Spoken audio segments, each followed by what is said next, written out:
It's foretold that the next wave of enlightenment won't be individuals, but a group of people coming together with a deep, committed, and purposeful vision. In some cultures, the Tao, is the way to enlightenment. It may just be a coincidence that the tool we've imagined to facilitate groups of people across the globe coming together to co-create a shared vision bears the same name. We're living through the modern day Renaissance, while simultaneously experiencing peaks of ecological, political, economic, and social crises. Future societies will look back and say that the Dark Ages hadn't quite ended yet. But the Dark Ages may almost be over. I believe we're at the dawn of welcoming a new systems of governance, thought, value distribution. Human awareness and consciousness is shifting from a local awareness to a global awareness. These global movements that are emerging to address these crises, they're demanding a new form of governance that's inclusive, transparent, equitable, enforceable, and grounded in regenerative principles of cooperation. You are part of this emergence. You are part of this transition. Your awareness of this comes with the duty to bring in your power and your unique perspectives and gifts to this new paradigm. Now, it's important not to have a revolution. A revolution is merely a shift in power from one group to another. It just revolves, operating within the same paradigm. So there's been a lot of talk about revolution, and there's a lot of systems promising revolution, but it's important not to fall into that trap. We have the potential for this not just to be a revolution for some, but a renaissance for all of humanity, for all life on Earth. We need to navigate this terrain with impeccable integrity and dedication to this new paradigm. Otherwise, we may evolve and revolve back into old systems of exploitation and domination and merely walk away with a revolution. The old paradigm told us to show up, punch the ticket, appease the boss, and generally do what we're told. It told us to elect leaders to make decisions for us so that we don't have to. It told us that we weren't wise enough to rule ourselves. But in the Tao, there are no bosses. There are no rulers. You're accountable to your role, your team members, your community, and most of all, you're accountable to your purpose, your passion, your personal growth, and offering your gifts. It is your responsibility, your ability to respond, to identify your gifts, create a role that best empowers you to share these gifts, then contribute to the creation of this new paradigm. No one can tell you how to do this. What your gifts are or how you'd like to receive value from your gifts, this is up to you to decide. This is what the Tao is for. It is up to the other members to decide whether or not to receive these gifts. But it's not up to them to tell you how to give or how to contribute, nor what your purpose is. This is going to be awkward at first as we learn to take our first new steps into this new paradigm of self-empowerment and freedom. We'll need to exercise our atrophied communication and relationship skills, skills that we once had as children, where we without hesitation spoke truthfully, expressing our thoughts, concerns, opinions, and emotions. This new paradigm will require us to fully show up, wounds and all, and full integrity to this new vision. What you make of this new structure is up to you.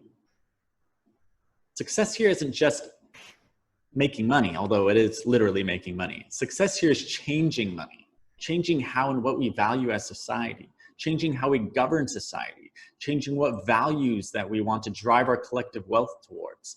We get to reimagine how the foundations of our civilizations encourage, reward, and organize behavior on a global scale.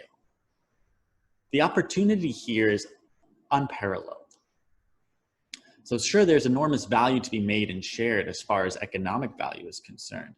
However, true success is a thriving planet with a purpose-driven society where people are deeply and truly nourished, where there's a system that rewards and incentivizes and finances us to figure out what our purpose is, what we deeply and truly need to bring to this world, and then rewards us for doing that. It's about aligning our financial system so the most profitable decision and the most ecologically sane decision aren't two different choices, they're the same. So we want to welcome you to the dawn of these new systems. Here now, and this is your invitation to come and create this new story for humanity. Are you ready?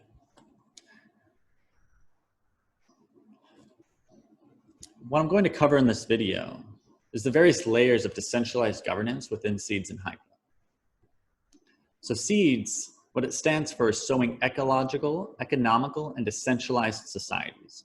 All it is this open source, decentralized framework and tool set for all of humanity to be able to use to create different ways of setting up civilizations. So what this consists of is a financial system, a governance system, which we're going to talk about today, and organizational systems, which help groups of people get together and synergize. The second piece is Hypha. So that's the organization that I'm a part of, and one of the organizations helping build Seeds. See, Seeds itself couldn't be a fully decentralized financial system if it was owned and controlled by a centralized organization. So in order to fully decentralize it, we needed to decentralize the organization that was behind it as well. And this is what Hypha is.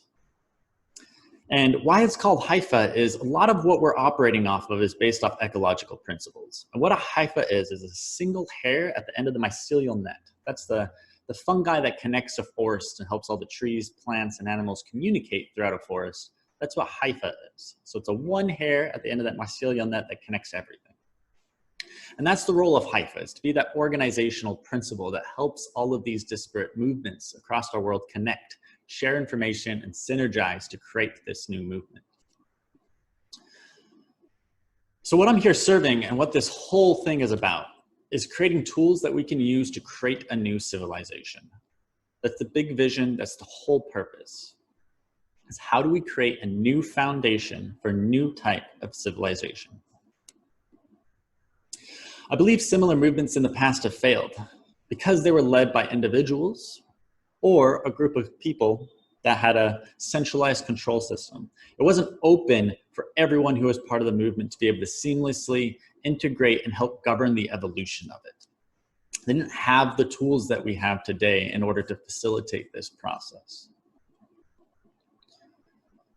And in this new civilization, this movement we're stepping into, every scale of organization needs to be decentralized, inclusive, and bringing people into that governance process so we can collect all the wisdom that our globe has, all the different perspectives, and be able to bring them into one synergistic whole. This is about competing for ideas and competing against each other to see who could build this movement and who could build this new civilization. It's about integrating these ideas into a cohesive whole that better serves all of humanity. So in this particular talk, first I'm going to talk about Seeds and how that works and the two scales of governance there. So if Seeds is an alternative to our current civilizations, it'll have a global governance, one system, and then it'll have local governance. So that's what I want to dive into right now. And I'm going to bring up some slides to help support this. All right, so we have a lot to cover, so I'm just going to dive right in. So we're going to talk about governance, and we're first starting to talk about Seeds and how we govern that as a financial and political and economic system. So I'm going to show some slides. Feel free to just pause and read the slides if you want. I'm not going to read them verbatim. It's just supplementary information for those who want to dive deeper on the topics I'm discussing. So let's get going.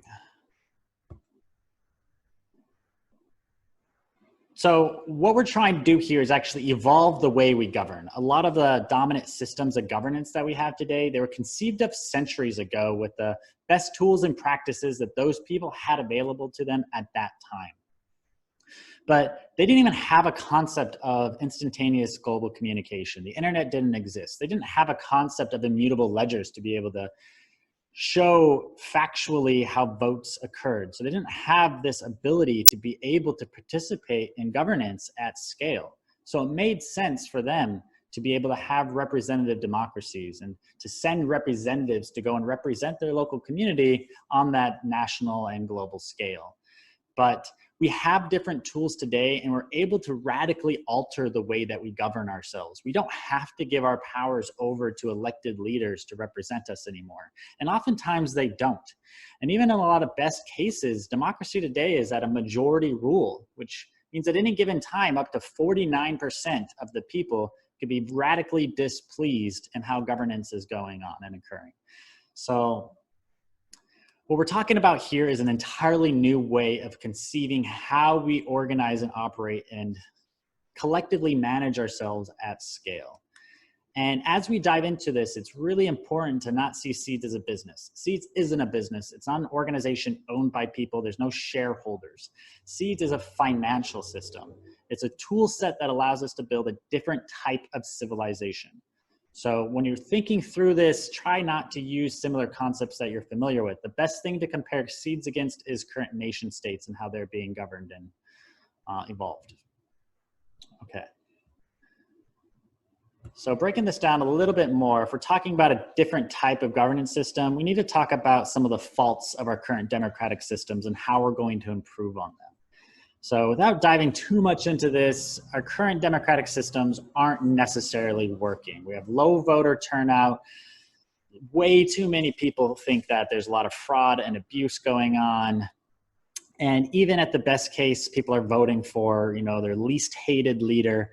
And then even so, when that leader doesn't do what they said they were going to do, there's no repercussions. Like basically the people have to sit around until the next election cycle to vote in some other least hated leader. So a lot of this is not creating the foundations for a civilization that's actually meeting the needs of the people. So that's talking about representative democracy, but we can even get down into this idea of democracy at all, like one person, one vote systems. So there's a couple flaws there. In democratic systems, if every person has an equal vote, that doesn't actually represent how much that person's invested into that system. Now, on a nation state using one person, one vote, that kind of makes sense because the person is born into that system. They didn't have a choice of staying in that or being born there, and it's very difficult to leave.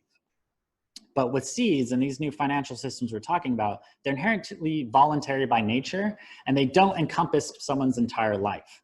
So one person could be in Seeds just a little bit. Maybe they made a couple purchases, while another person's entire livelihood could be dependent on Seeds. Giving these two individuals equal voice is not actually equitable, okay? So we don't need, and we shouldn't use one person, one vote in these democratic systems or in these new financial systems, because that's not actually the equitable way of distributing voice, because people could be participating at different scales. The second thing is our current democratic systems aren't able to capture the degree or scale of which someone's committed to a particular idea. They're very binary. It's either yes, I'm for it, or no, I'm opposed to it. So there's no way of capturing like, yes, I think this is a really, really good idea, or a really, really bad idea, or I'm kind of undecided, but I'm voting anyway. And the other problem with that is in our current democratic votes, there's no cost or opportunity loss of voting on things you don't actually care about. So we have a lot of disinterested votes taking place where people aren't actually knowledgeable or caring about a particular topic, but if they don't vote, there's no reason not to. So a lot of people are just casting useless votes because of that. And this whole situation has the potential to succumb to mob rule, that is governance by the uninformed, so to speak. So these are some of the hurdles of democratic systems, and why direct democracy hasn't actually been implemented on any scale is because, some people believe, and I think, collectively as humanity, we've taken on this ideology that we're not wise enough to lead ourselves.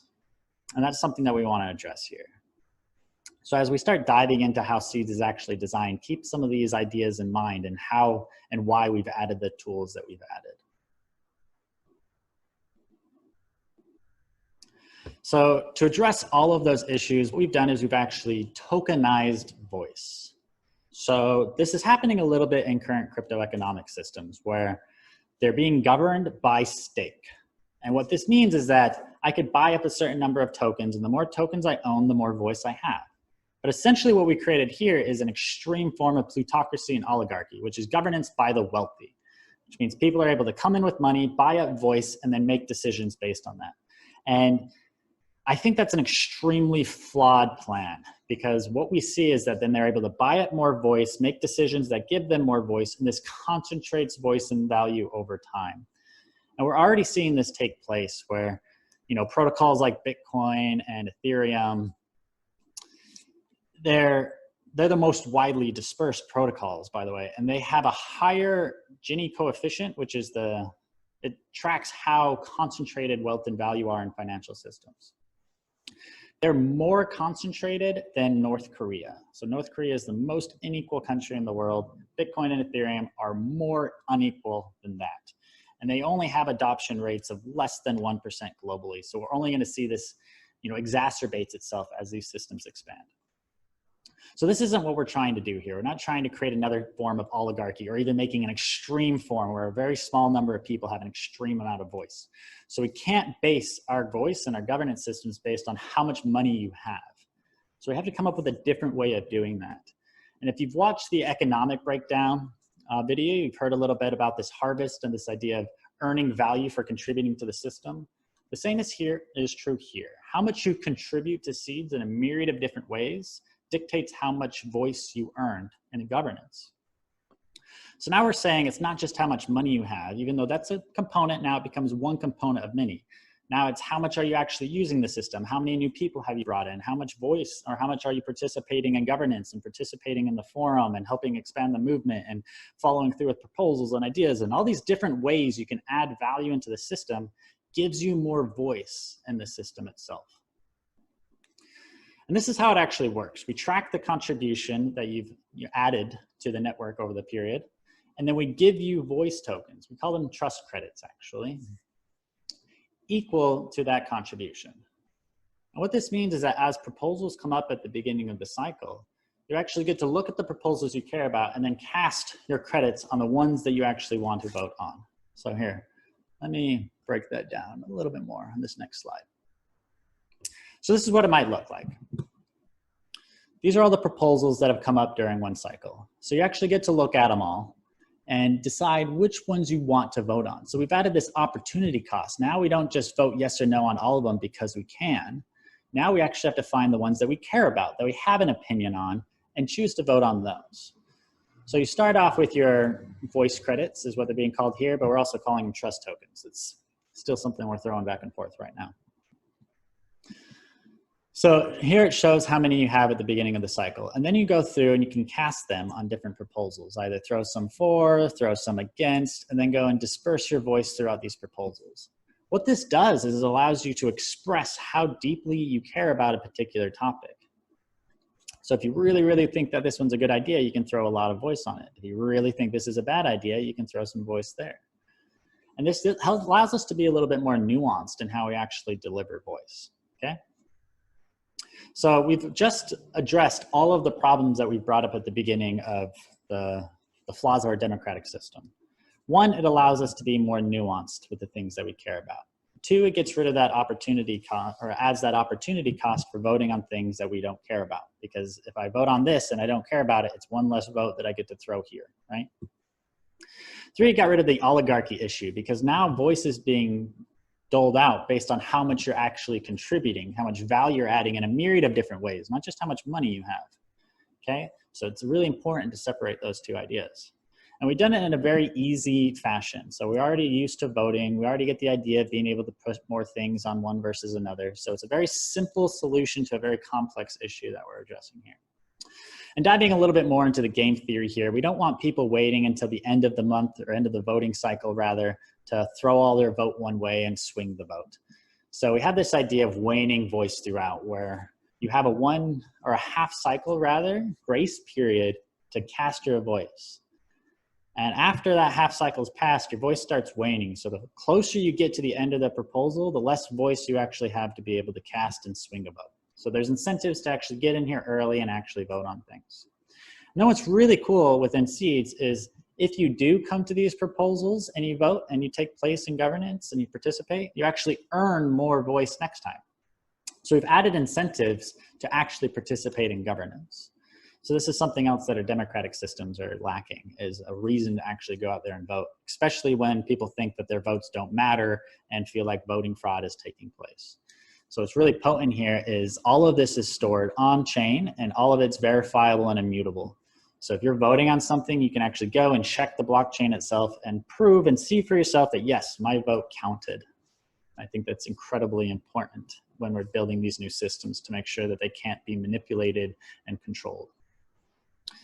So this is how we actually do governance within seeds. And I'm going to break down some of the different scales now. So again, feel free to pause this and read more. So we have two very different scales within seeds. We have one form of governance that takes care of the entire network. So this represents the globe. So this is evolving the underlying protocols itself, the maintenance and evolutions of the seeds platform as a whole. This is, funding the expansion of our global markets and opening up new areas. This is paying for ecosystem services like new code, new updates, paying for customer service to happen on Globe and all those types of things, and paying for ecological regeneration on a global level. So I'm going to break this down a little bit more.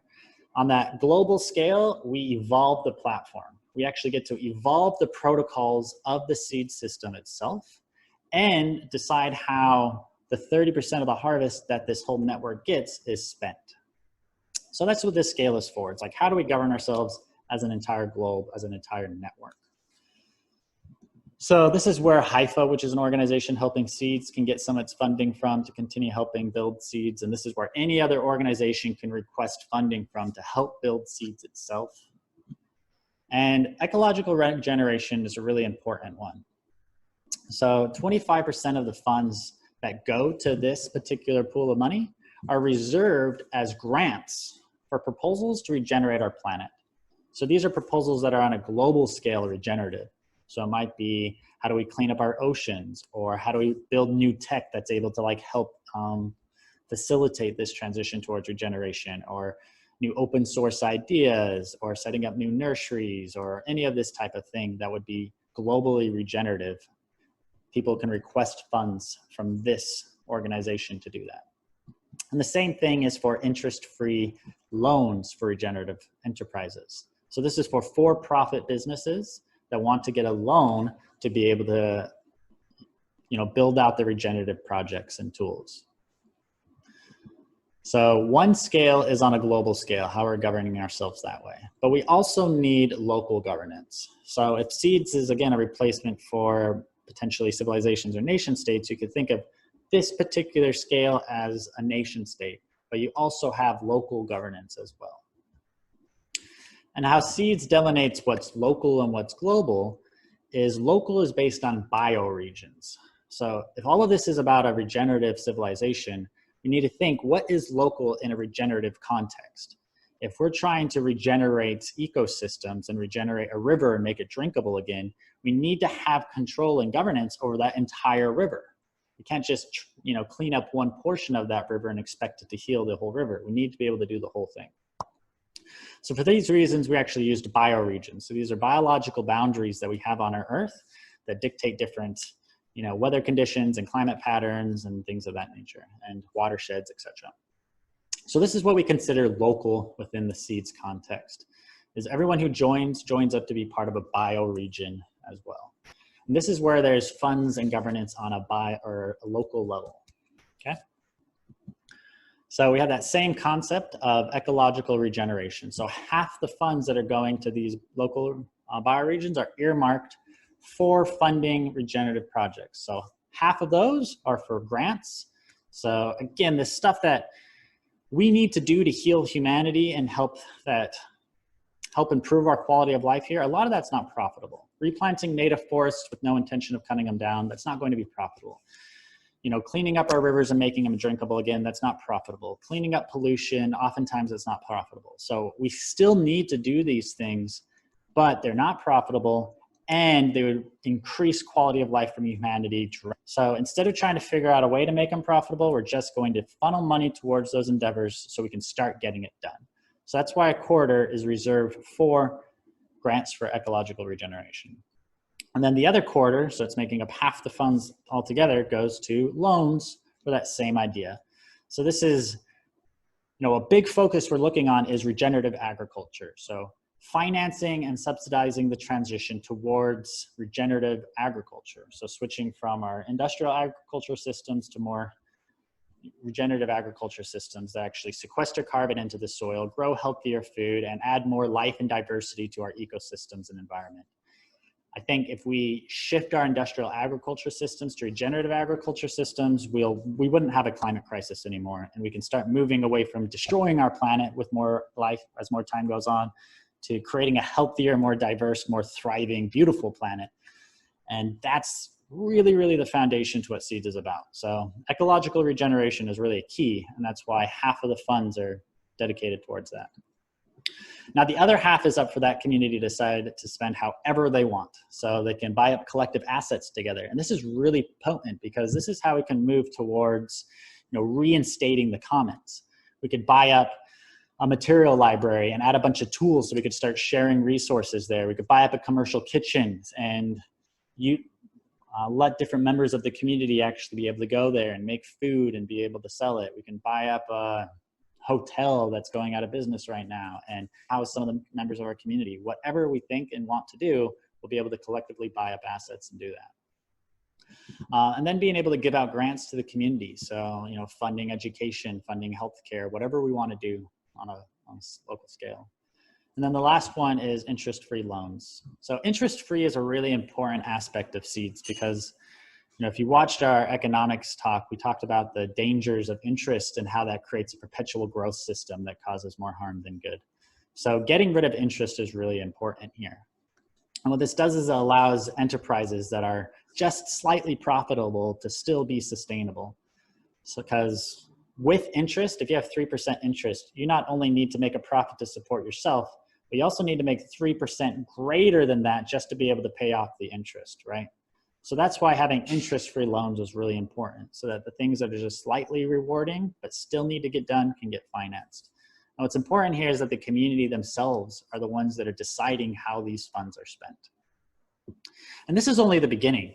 But as SEEDS expands and more value is flowing into the system, we could see that we could start replacing our current systems with funding from here. Our education systems aren't getting enough funding, great, we could start sending SEEDS value towards those systems. We want more infrastructure development, we want to pay for more healthcare, like whatever we want to do on a local level, we can start funding it through here. And I think this is a good time to bring up a different context or a different conversation here is we're talking about still voting in a very binary sense, like you have tokens and you're able to cast them. So going back to this, that is still one way to vote and participate in governance, but we're going to be able to evolve a lot more nuanced and easy and beautiful and joyful ways of doing governance as well. So you can imagine on that local level, we have half that are reserved for regenerative grants, but we can actually decide how we want to earmark the other 50%. So you can imagine you join your bioregion and then you get to decide what your preferences are on how those should be earmarked. So you might say, I want 30% to go to healthcare. I want 20% to go to infrastructure development. I want 40% to go to regenerative agriculture, what have you. And then you put out your preferred earmark of how those funds ought to be spent. And then what it does is it aggregates the entire bioregion's opinions on how funds should be earmarked. And then that's what creates the buckets to begin with. So you can imagine if we were able to do this on a nation state level, how differently we would spend our collective wealth. If all, Americans actually got to vote on how that the federal budget was spent. I would dare bet we would spend a whole lot less on military and a whole lot more on healthcare and education and maybe science research. And we probably would have already had don't get me started on that because that'll be a large rabbit hole of all the things we could have financed and funded with our collective wealth, but we chose not to, okay? So this is what's so powerful is that this is giving the voice directly over to the people to be able to decide how collective wealth ought to be spent. So this is just breaking it down to what we call like decentralized incentivized governance. So we're decentralizing governance, we're providing rewards for actually participating in it, and we're allowing it to be done in a more nuanced, full, and easy way. So we have dynamic and fluid leadership. So the concept here is that you can actually have someone still represent your ideas here. So we could have a form of representative democracy. And what this is that you can pick someone within Seeds and actually delegate your voice to them so that however they vote is how you vote. So if you don't want to actually dive through all the proposals and look what's going on, you can delegate your voice to someone else for them to do that for you. And since there's rewards for participating, now your rewards are split between you and them. So they get a little bit of rewards for actually representing you. And what's really cool here is that we've brought back in that idea of a politician. So what I think a pure form politician ought to be is someone who's spending a lot of time understanding the complexities and nuances of the issues and making informed decisions. Unfortunately, our politicians aren't doing that today. They're politicking and they're dealing with politics and infighting and doing all these weird social dynamics and spending very little time actually understanding the issues and making informed decisions. But I think the pure form of a politician is one that's doing that, and there's room for that in Seeds for people to come in, say, hey, I'm gonna spend a lot of time understanding the issues. You can delegate your voice to me and I'll make good informed decisions. And what's potent here is that if someone's not voting the way you would like them to vote, you could take back your delegation at any time. You don't have to wait 4 years to vote in someone else, and you can give it to somebody else. You can give it to a number of people. So that's really, really potent. Incentivized direct democracy. So again, this is giving rewards for you to be able to participate directly in the governance of the system. And then the weighted voice, where voice is then based on how much you're contributing. So the more you actually contribute to the system, the more voice you get in the governance of it. And this contributions is done on a wide level, not just how much money you have. It's also very important.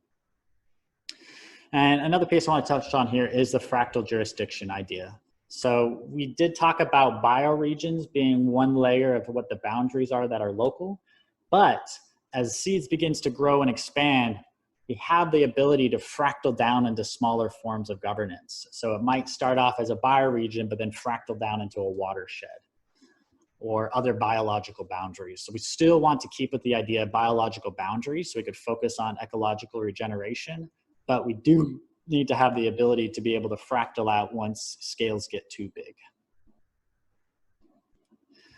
And what's really potent here as well is that each bioregion or each smaller form of governance gets to change and evolve how they do governance, irrespective of how Seeds is being governed and evolved. So we provide the base toolkit like this tokenized weighted democracy, but they actually get to decide on a local level how voice is distributed and how voting works and what thresholds are set and all these different ways of, tweaking how governance happens on a small scale. So what's important here is that we're aligning with evolution. So we're allowing all of the bioregions to change the way they govern and evolve. And this is going to be able to find out more, beautiful and articulate way of doing governance and which bioregions are thriving in their governance. What are they doing? What new techniques are they bringing in? So that the rest of the system can learn from it. And it's just really important that we give bioregions their own way of governing so that they can bring in their own cultural norms and their own things that make sense for that person in place. So we're not trying to be another form of colonialism where we say, here's something and this is how you govern. What we're saying is, here's a tool set that allows you guys to govern decentralized and deliver voice and value in a more nuanced way. And you guys are the ones that are able to dictate and evolve how that system serves you.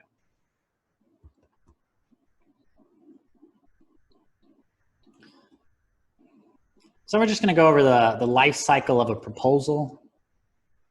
So this is what it would look like if you come into Seeds and you have a really potent idea of something that you want to happen or something you want to get funded. So the first step is to actually go to the forum itself, and you earn reputation for participating in the forum. So there's another incentive to go there and actually participate in this. But you go to the forum and you present your idea, and then you evolve it and craft it with the community as they give feedback, right? And this is really important because you don't want to just come up to the governance and start throwing out ideas. You actually want to participate in co-creating that idea with the community so you have support. So you evolve that idea and then you gain support from the community ahead of time. Because every time you propose an idea to the co-op section itself, you put up a proposal, there's a fee associated with that. You have to actually burn tokens to be able to get that proposal up there. And what this does is it puts your money where your mouth is. And it gets rid of all the spam that we might otherwise get, because it says, hey, you're staking value on this idea because you're pretty confident that it's going to pass.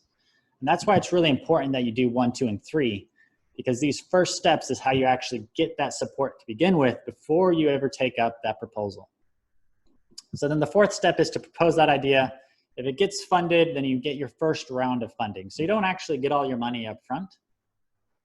What you do is you get the first delivery of it, and then you go about doing what you said you're going to do, what the proposal consisted of. And your proposal that you had passed sits in this passed stage. And if at any time the rest of the community votes that down, if they had already voted it up, you'll stop getting funding. You get continued on funding rather, and you would lose a lot of reputation, and you'd learn some contribution, and you'd lose some other benefits within the system. So essentially what we have here is you can get funded for these ideas, but there's a lot of reason and incentive to actually follow through with what you said you're going to do and continue getting paid out for that idea, and make sure that you don't lose a lot of reputation in the process. So this is how we're able to deliver funds in a decentralized, organic way and ensure that people are actually following through and doing what they said they were going to do. The other part that we get into when we talk about governance is how do we deal with disputes? So in a lot of crypto economic systems, if someone goes and breaks into your wallet and in a very clear and blatant and belligerent way was able to steal your assets, there's nothing you can do about it. And this is a problem because, what if grandma accidentally sent her life savings to someone else's account and they don't want to send it back to her? What if in this system you bought some goods and services and they weren't as promised? One small example is, let's say you bought some oranges using seeds, and as the box of oranges showed up, it was half empty and the other half was rotting and moldy. Like, what recourse do people have within this financial system to ensure that people are acting and behaving the way they said they were going to? So it's really important that we have some type of arbitration and governance system in place to have justice. And this is actually how we can do it on a completely decentralized level. We're built on top of Telos, just throwing that out there, and they have their own arbitration system at a platform level. So we can work into their governance system as well. So a way of separating this out is you can think of this as like a local jurisdiction court, and then the Telos governance is more like the Supreme Court that can override some decisions. All right, so we get into decentralized governance. The first thing you can do is if there's a conflict, then someone stakes seeds into a contract to say, hey, I want to take this person to court because they did something that I believe is wrong. And what's important here is that you actually, again, as the person proposing it, has to stake value. So you got to put your money where your mouth is. So this is to prevent people from just wantonly taking people to arbitration. So you add some money into that contract. And what happens is if you lose, if the arbitrators vote against you, you actually lose that wealth. So be mindful here that when you're taking people to arbitration, that there is something to be lost if you're not doing it appropriately. And then the second step is 7 random reputable accounts are chosen to be arbitrators. So citizens with a high reputation are able to actually be an arbitrator and participate in doing this. So that these are highly reputable accounts that are participating in this arbitration. So 7 are randomly selected, and then people have a little notification that'll pop up that asks them if they want to participate in arbitration, and they can say, yes, I do. So then they come in. And then these arbitrators are presented with both points of view. So both the plaintiff and the defendant get to go up and say, hey, here's my case, here's my point of view, and then let the arbitrators look at that. So then the arbitrators decide who is at fault and what % of the collateral, the overall payment in question, is to be paid back. So, if grandma accidentally sent her funds and it's very clear that that's happened, they might, vote to have 100% of it returned. If it's something that's a little bit more nuanced and it's like, you guys are both kind of at fault, it might be 50-50, right? But what it does is the arbitrators all decide who's at fault and what %. And then it takes the majority arbitrator and the average of what % they should say. So if four of them all agreed that 50% should be sent back, then that will be the outcome, right? And then the minority arbitrators actually, they don't get any benefit. So the majority arbitrators get a little bit of a fee for participating in arbitration, for getting it right, but the minority arbitrators don't get anything at all. So there's an incentive now for the arbitrators to vote in a way that they believe everyone else is going to vote, i.e. what they believe to be the truth. So this is a way of just incentivizing the arbitrators to act appropriately as well. And if the people in question, the plaintiff and the defendant, aren't going to follow through with the the recourse provided by the arbitrators. If the arbitrators are like, hey, you're supposed to send that back. If they don't want to, then they can take it up to the stewards of the system and they can have that account frozen until they decide to actually follow through with that arbitration outcome. And all accounts have a form of collateral built in some. So all the planted seeds that every account needs to have in order to set themselves up, this is collateral that is built into every system or every account that encourages people to actually follow through with the arbitration outcomes. Now, for purchases that have a high quantity of value, so let's say you're buying a house, then there's escrow systems built into this that you're going to actually be able to have some collateral built into that proposal itself or that purchase itself that's going to help encourage people to follow through with arbitration if it was ever brought to that. But for small everyday proposals, then, or everyday purchases, sorry, the collateral that's built in everyone's account is pretty sufficient to encourage people to follow through with the judgments made by decentralized arbitrators.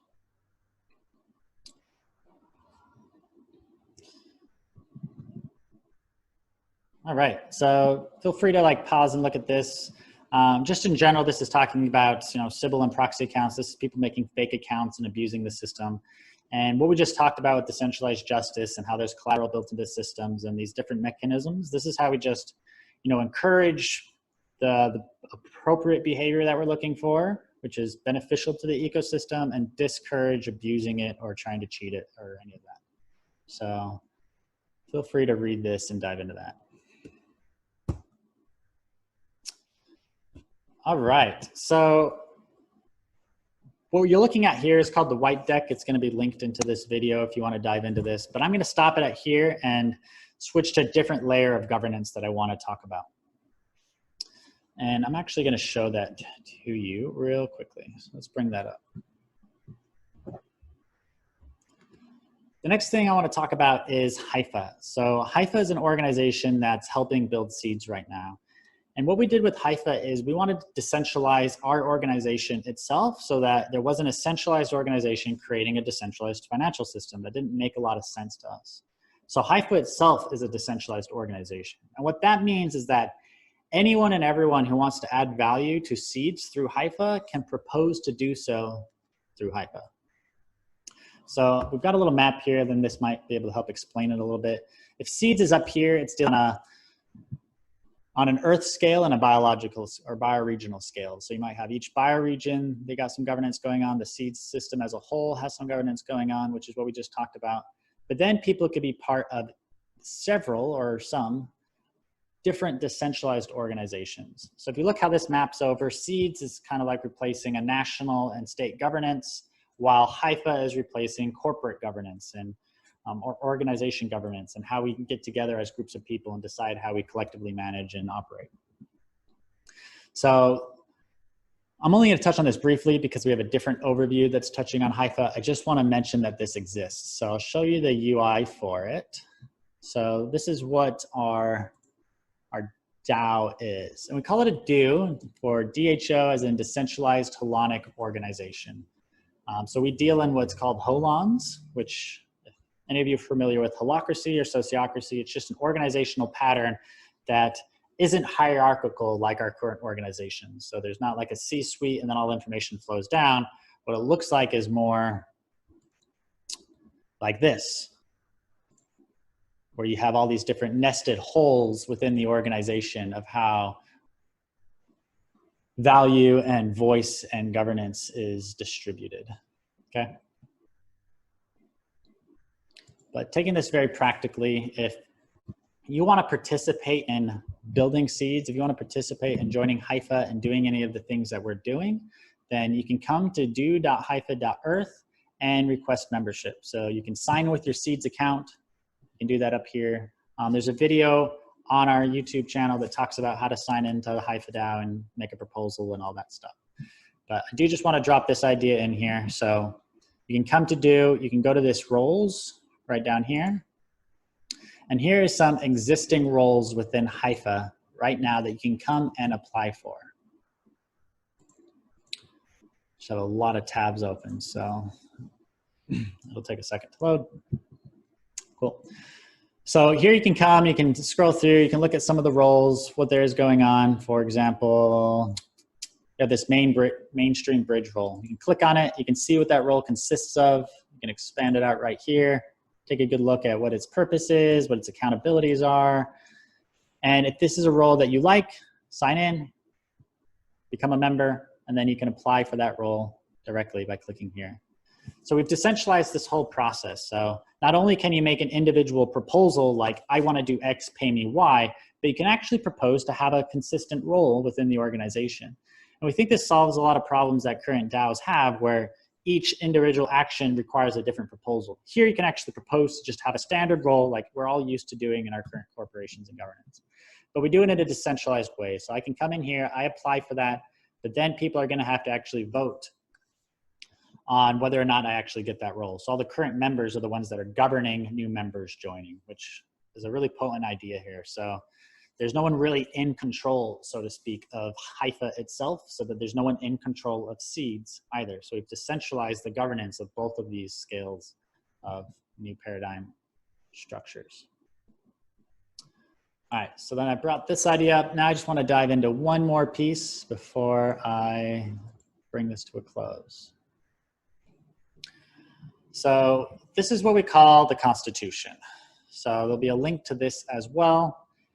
And this is what we refer to when we're evolving and governing seeds itself. So a lot of nation states today, they're governed and they have a constitution that talks about how they're meant to be operated, what policies they should put in, and how they want to evolve those systems, okay? And that's what this document is actually for. So it starts off with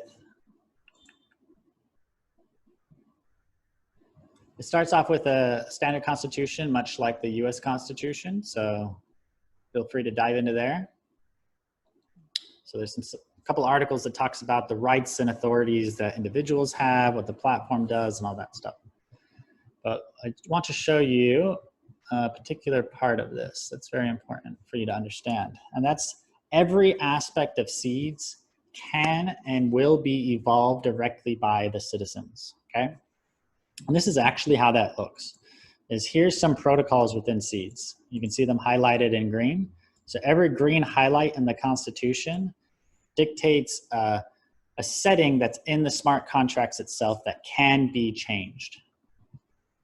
And this is actually going to be added to a UI where each green section can be right-clicked and someone will be able to propose to make a change to it, and it'll be a much more intuitive way of evolving this document. But whilst we're still in the drafting mode, we don't have it up there yet. So when you're reading this document, you can see every area that's highlighted in green and know that this is something that's definitely up for debate and up for discussion. All of it is, new code can be added, but that's a little bit more difficult and nuanced to be able to do than it is to just change a setting. So when new code is being added to the seeds ecosystem itself, it actually goes through another process where we have to test that code on a test net and then get the stewards, which are the people who actually upgrade new code. They're the ones that then have to add that new code into the protocol layer and then move it on. So there's an extra step when you're talking about adding new code versus just changing a setting in code that already exists, which is really easy. And this is what we want to do throughout the whole system, is make it so that there's a really solid foundation with enough settings in place that we can radically change how we're governing ourselves, how we're doing our economic policy, all through just tweaking the settings of a simple set of foundations. So I'll also share this document down below. You can read through the Constitution. It's about 67 pages. It's a big one, but we're talking about creating a different type of governance and financial system here. So there is a lot of nuance to it, but we'd absolutely love some input here and for you guys to be able to bring your wisdom into this and help evolve this document. Okay, I think that's gonna be everything I wanna cover today so that I don't overwhelm you. So there's going to be other videos that speak to the DAO and the do more focused on what that actually means and how Hypha itself is governed. But I'm going to leave this for the end of today on how we're talking about the foundations of seeds. So whatever other protocols you feel like need to be added, any other things that you feel like the governance system needs, please leave comments below, interact with this, interact with the seeds community, and let's make sure that's being expressed in this new system. because it's so, so important for us to elaborate. This isn't something we're building and telling you this is the solution. This is just tools that we spent a lot of time putting together that we want us to all be able to use to collectively govern and evolve this. The real end game here is building a healthier civilization that serves us all. Like, our interest here is building an organization or business or anything like that. Our interest here is in providing the foundations for a new paradigm, a new form of governance, and a new form of civilization to be able to emerge. And absolutely in the process, regenerating our planet. So yeah, I'm going to leave it at that. Thank you so much for watching this, participating in this, and really looking forward to collectively governing and evolving this with you all.